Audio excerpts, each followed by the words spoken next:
Good morning everyone! For today's video ay samahan nyo naman kaming mag-participate sa tinatawag na Shizuoka Matsuri or Shizuoka Festival. Gaganapin nga ito sa Jinja malapit sa amin. Kaming tatlo nga pala yung ginawang participants ng kaisha namin, kaya pleasure na rin para sa amin to. And first time nga namin mag-participate sa isang umatsuri dito sa Japan. Yung mga nagjo-join niya dito sa festival ay by group talaga at may iba't ibang costume. Ayan nga pala yung mga cart guys na tinutulak habang nagpaparade. May kasama nga pala kami guys na isang caregiver at isang pinaka-head ng mga caregiver sa facility namin. Papasok nga pala kami sa may taling yan, tapos yan yung hihilahin namin. Wala nga kaming ka-idea sa mga mangyayari dito guys, kaya't go with the flow lang din kami.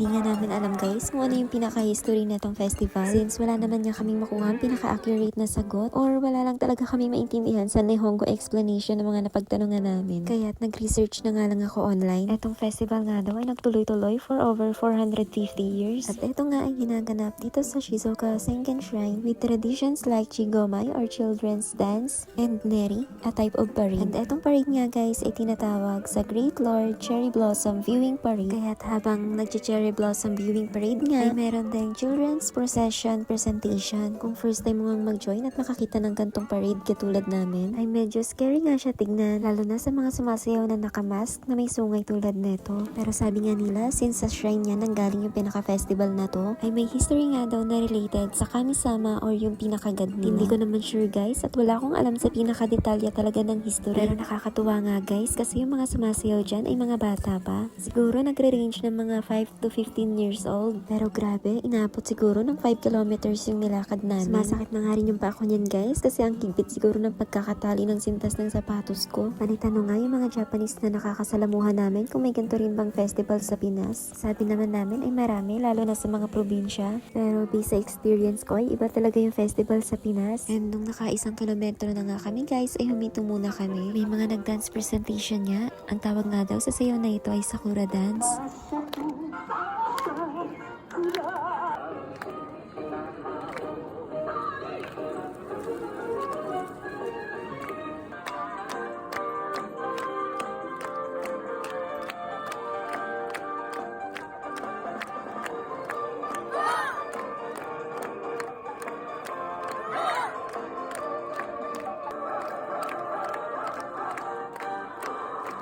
Siguro 3 beses kami huminto sa daan guys. Dahil nga meron sila mga mini presentations para sa mga participants. Grabing pagod nga namin yan guys, na hindi nga kami makainom ng tubig sa daan. Mabad nga kami sa araw at buti na lang at medyo malamig pa yung simoy ng hangin. At pagdating nga namin sa Sengen Shrine ay meron nga mga traditional presentation na ginanap. Hindi ko na nga na-videohan guys at pagod na talaga kami. Bumili na nga rin kami agad ng inumin at meron nga sila mga obento na binigay para sa mga participants sa event. And after nga neto guys ay meron pa kaming trabaho. Bayad naman kasi yung araw namin ngayon. Pero before nga kami dumiretso sa trabaho ay bumili muna kami ng takoyaki at okonomiyaki. Yun lang guys, at sana nagustuhan nyo itong video na to. Pa-like and follow naman ang page ko guys. Ja, mata ne!